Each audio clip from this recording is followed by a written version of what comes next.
Hi, and welcome to MSc. In today's video, we're going to be looking at Le Chatelier's principle. Le Chatelier's principle states that when an system in equilibrium is subject to a change, it will respond in such a way as to minimize that effect. So this is the crux of Le Chatelier's principle. And so what does that mean in terms of an actual reaction?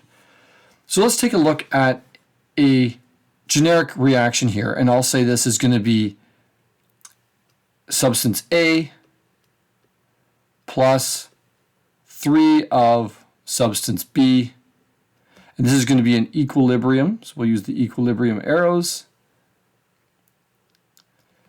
with C, and again, just to keep the stoichiometry interesting, we'll say 2 of substance D. So this is an equilibrium reaction, and as you've learned at this point, really all reactions are equilibria reactions. It's just that some happen to go almost to completion or 99% to completion, so we say that they are fully on the product side.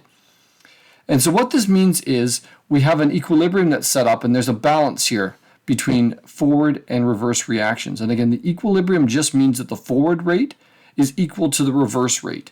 It doesn't mean that there's equal amounts. And so we can picture this equilibrium lying in some cases further to the right, and in some cases we could say all the way to the right. It's just gone complete. We don't have any product left, it's all reactant. And we have other reactions that will say, well, these don't occur. And really what we're saying is 99% of it is still in the reactant stage, and almost none has gone over to the product. An equilibrium does not mean equal amounts of both necessarily. It could, but what it means is this forward rate going to the right is equal to the reverse rate going to the left. And so an equilibrium is established where we have equal rates. So let's say I'm over here and this reaction here lies to the right-hand side, meaning at the equilibrium, we have more product than we do reactant left in the vessel. And this means that this forward rate and reverse rate are now equal. And so what this means, Le Chatelier's principle states, is that when I do things to this reaction, once an equilibrium is established, when I subject it to a change, this is going to respond in such a way as to minimize that effect.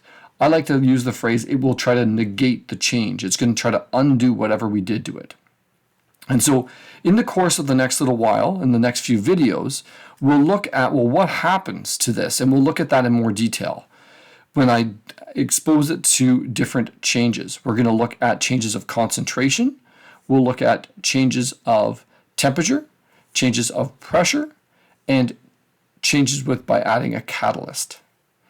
Let's take a moment here and take a look at the equilibrium constant equation, Kc.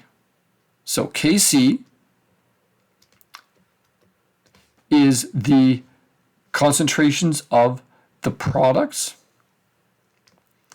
raised to their stoichiometric coefficients.